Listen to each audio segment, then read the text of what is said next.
at that moment, well, I'd suspected it earlier, that our world is built on ourselves. You know, each guy has his own figuration. He's got everything figured out, that as long as it works okay for him, it makes the scene. That's it. That makes the scene. And you can today, if you so desire, you can interpret any word you want to fit your own local situation. It'll be very good, very all right. How many times have you heard big businessmen, for example, here in the country, get up before some Senate subcommittee and they have to explain why the prices are 74,000 times higher than it costs them to make it? And they start coming out with their analysis of what is meant by the good of the American economic being. You know, it's a very interesting definition. So it goes on, and it's all part of the same thing. It's a kind of self-hypnosis. Very. Have you seen any of the hypnosis parties lately? You know, that's the latest kick. Are you aware of that? Oh yeah, they've all given up pot years ago. That's greasy kid stuff. Oh, it is. That's true. Pot, all that stuff has gone down the drain. Of course, you always get busted for pot, so that kind of adds a little. You know, it gets a little uncomfortable there later on when you're down in the tombs. But it's a bad place to have a hangover. But nevertheless. The newest kick among this nutty world, it started in some place in Central Europe. The newest kick is mass hypnosis. So you go to this guy's party, you know, there's a pad, and there's always one pusher in a party. Now, the pusher in this kind of a party is a hypnotist. It's a kind of a hypnotist, you know, and you go there, and they dangle little things, and the next thing you know, everybody is bombed out of their skull with being hypnotized. Now, they put on this music. Yes, they do. They put the music on the LP. You know, they put it on the hi-fi. Whatever kind of music you want for accompanying a trance. You put it on, and then everybody, what? Well, that depends on the hypnotist and the kind of party, actually. What? Don't ask me leading questions.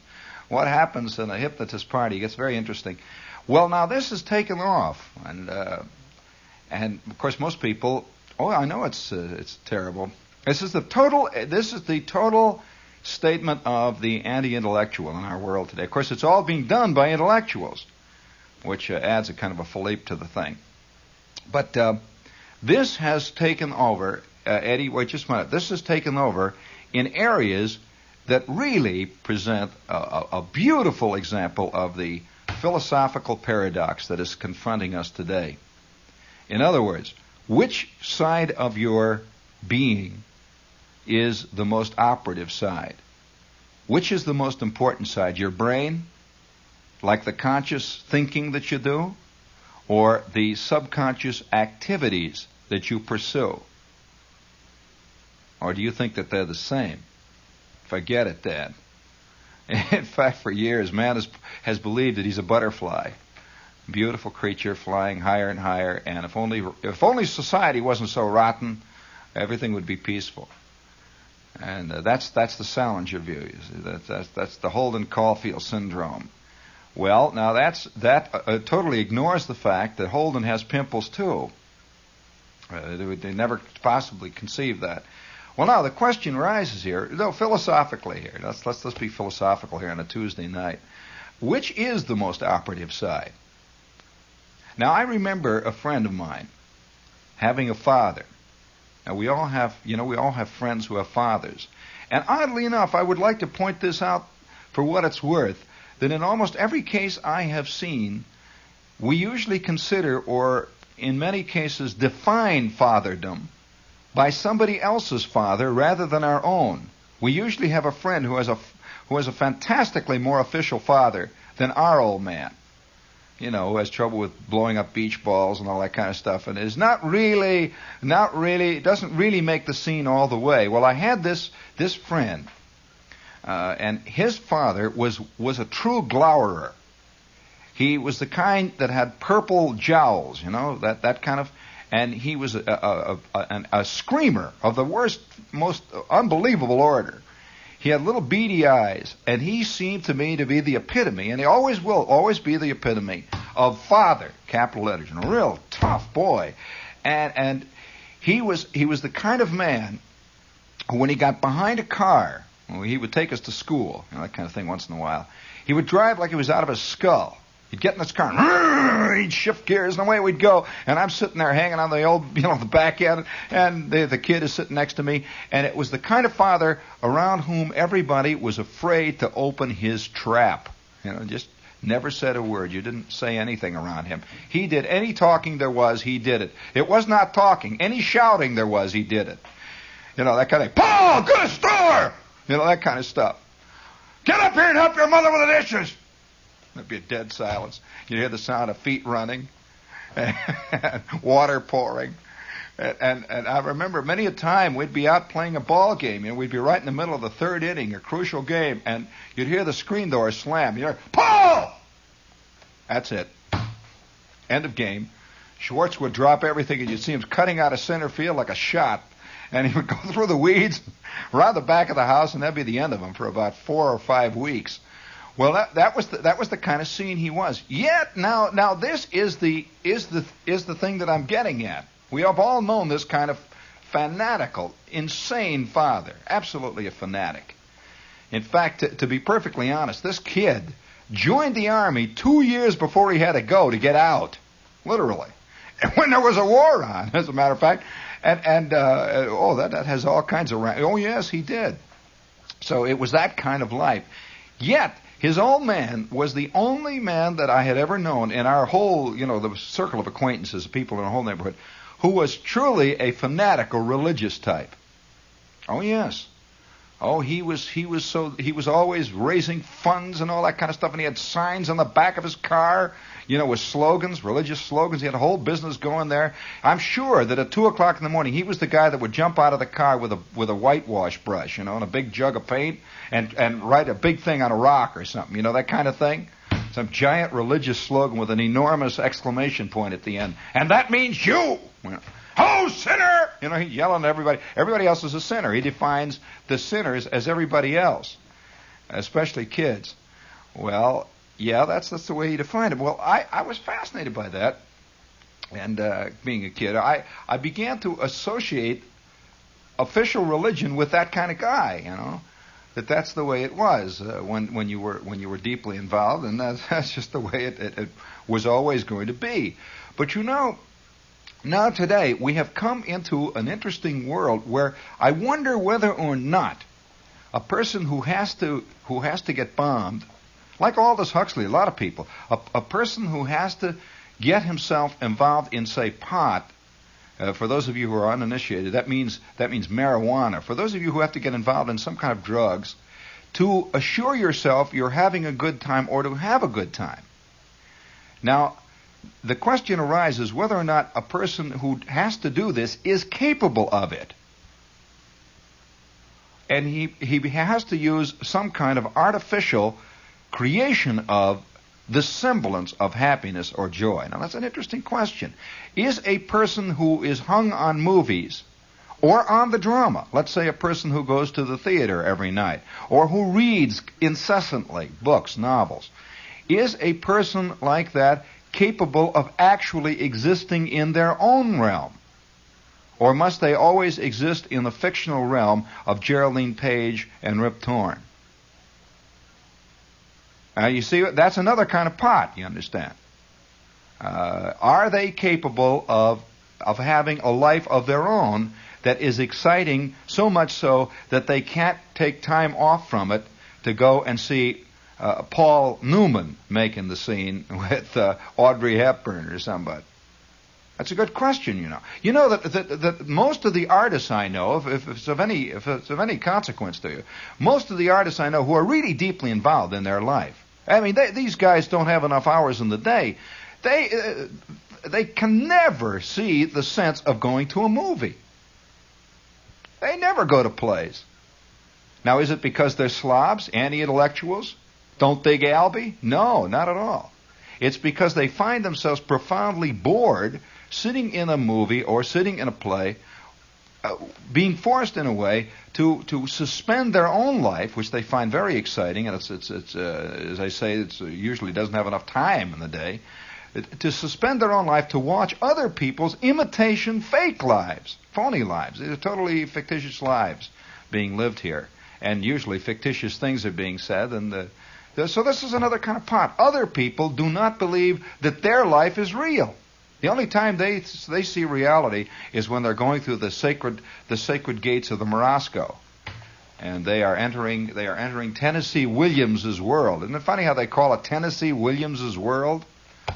I mean, doesn't he live in the same world you do? Or you'll hear people talk about Eugene O'Neill's world. Oh, come on, you know. It's another kind of hypnosis. Well, do you have my Gothic music? I have my Gothic music up here.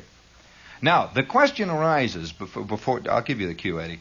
The question arises before we go into this: is a man who must hypnotize himself to believe something, does he believe it? Now, that's a good question. About 2 or 3 years ago, how long ago was it? Just about 6 months ago, we had a bit on the show here where some guy over in Jersey sold some kind of storm doors. You remember that story? He had storm doors, and they weren't moving. And so he brought in a salesman. He had a hypnotist hypnotize 9 of these guys, and they went out and burned up the track. The only trouble is, by the end of the week, it would wear off.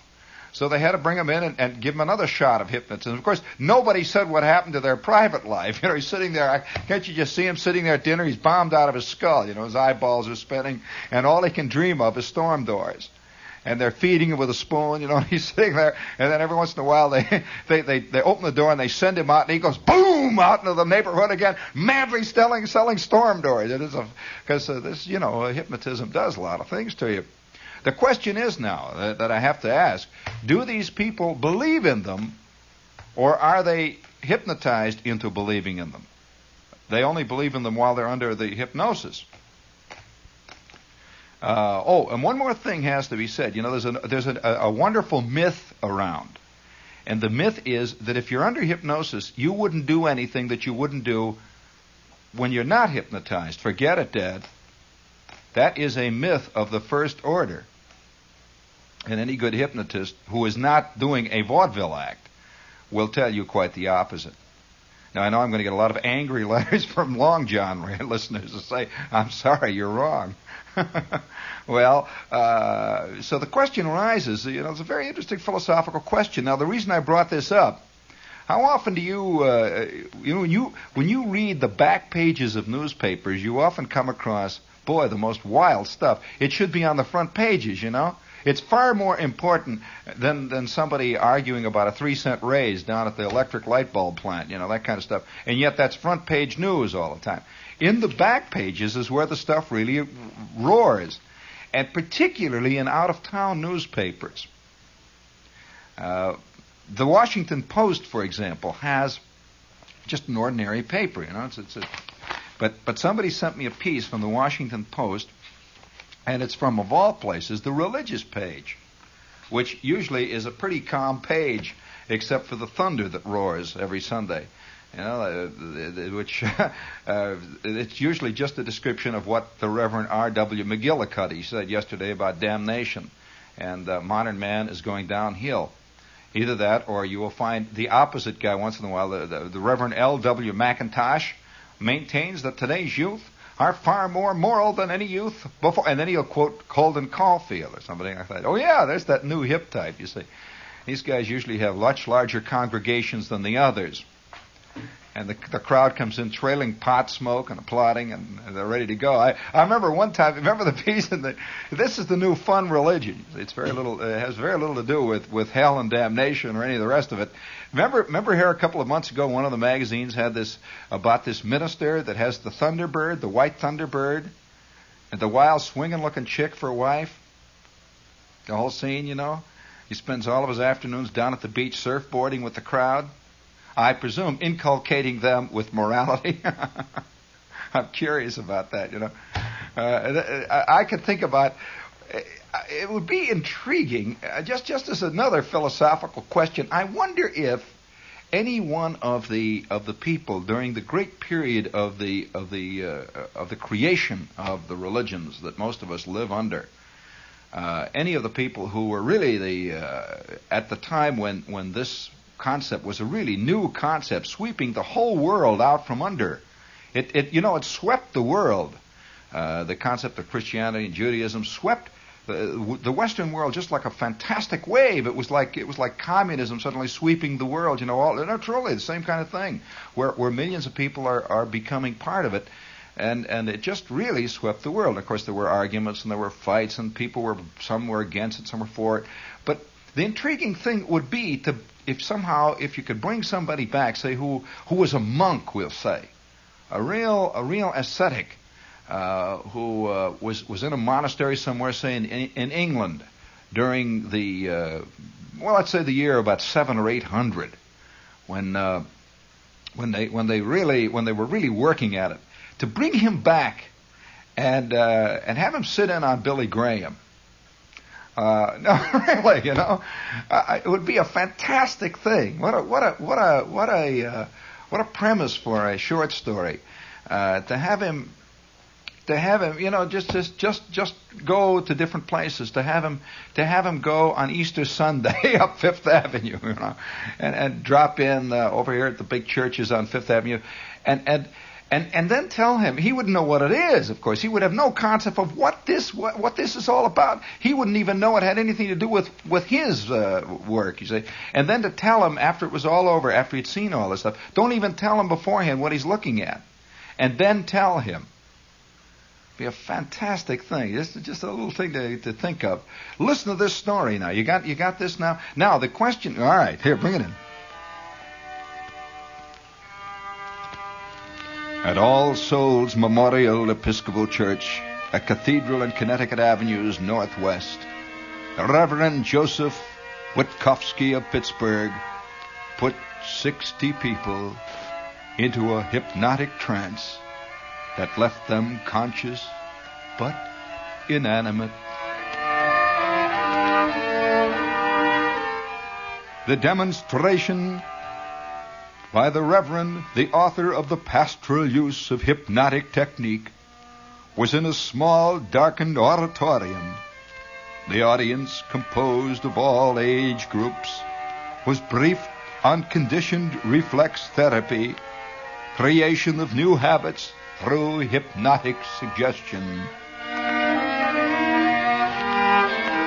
The only props were 8 illuminated stars hanging from the draperies and a tape recording of Canon Witkowski's voice, which began, "Please do as you are told. These exercises have been developed to cultivate the conditioned reflex for deep habits in our personalities and to bring you success and happiness. Make yourself comfortable. Close your eyes. As you begin to relax, you will sharpen your ability to accept constructive suggestion. Notice your progressive relaxation. Now, inhale in,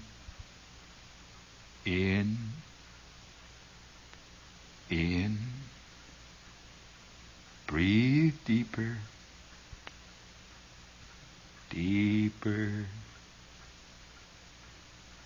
and deeper still. You are growing relaxed.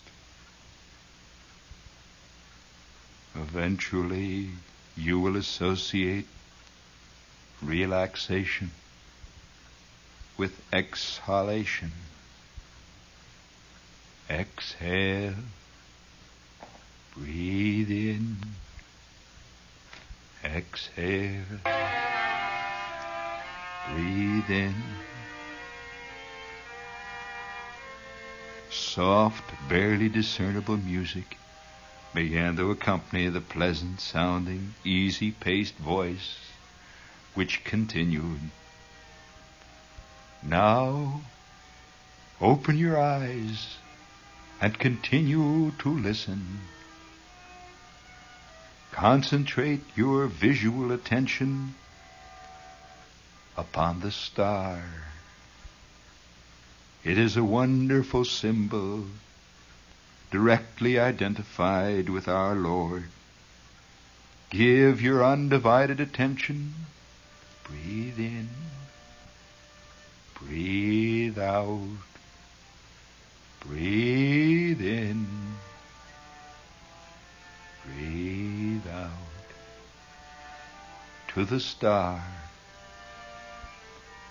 Stare steadily.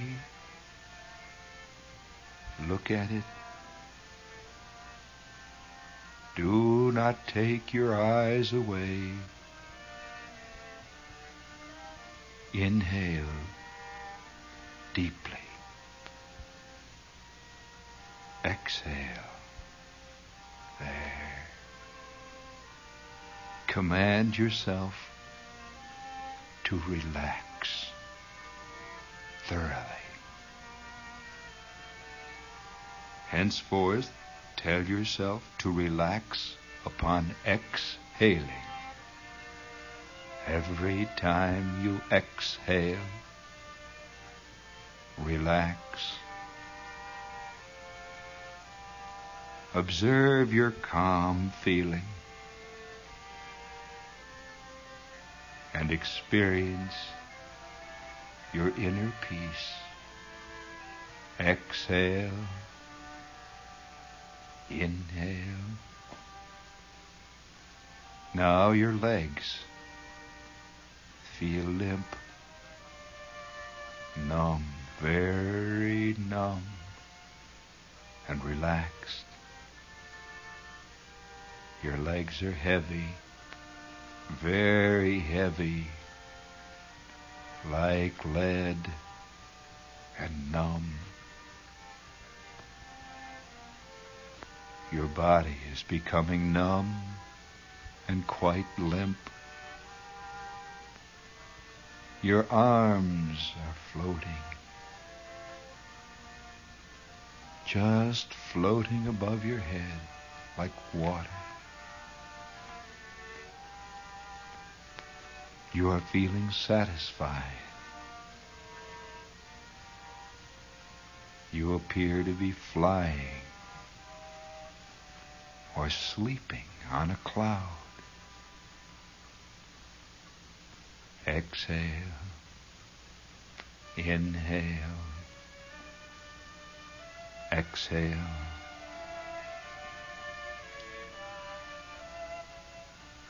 Everyone was still. 35 minutes of the 50-minute demonstration had elapsed. The audience had physically changed. Eyes were relaxed. Hands rested lightly upon laps. Legs were outstretched. 5 persons gave an appearance of deep sleep.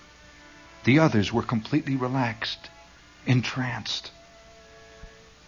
The canon continued. You have a growing ability to listen to others, absorb their suggestions.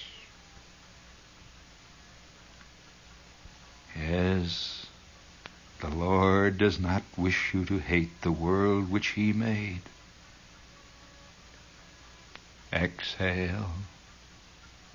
Inhale. Breathe deeply. God expects you to reach a measure of happiness and success in this life. You will be successful. Inhale. Exhale. When you seek a good, believe that God is giving as you are asking. Your desire for happiness is good.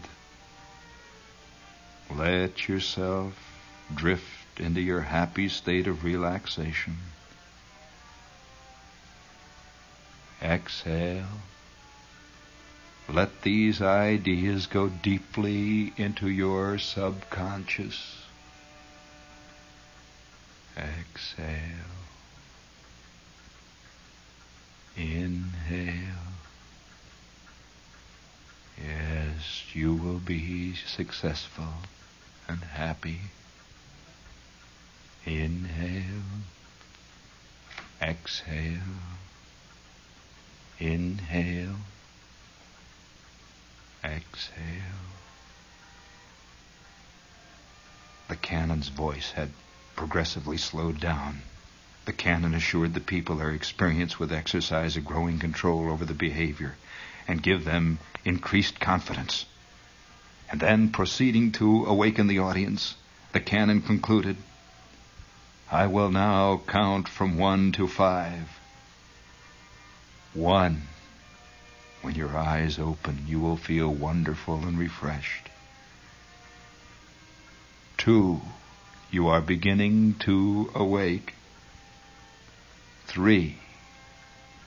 You can now open your eyes. You feel alert. 4. Notice how relaxed you feel. 5. You are now awake. And how wonderful you feel. The audience, you notice they don't call them a congregation in the article.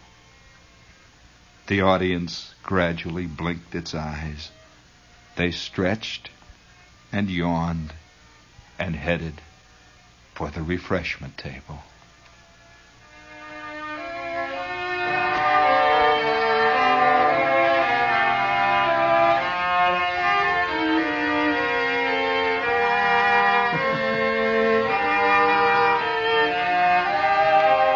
Now, how about that for a front page story?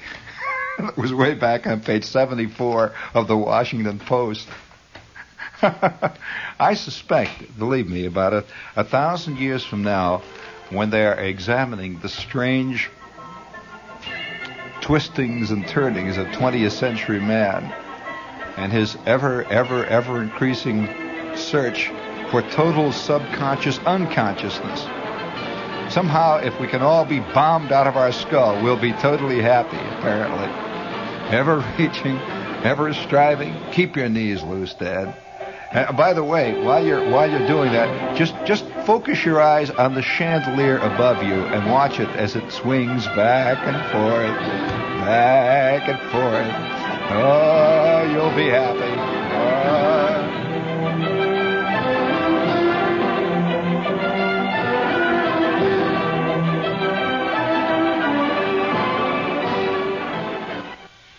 Gene Shepard will be here with his iconoclastic acts again tomorrow night at 11:15. This is WOR Radio, your station for news.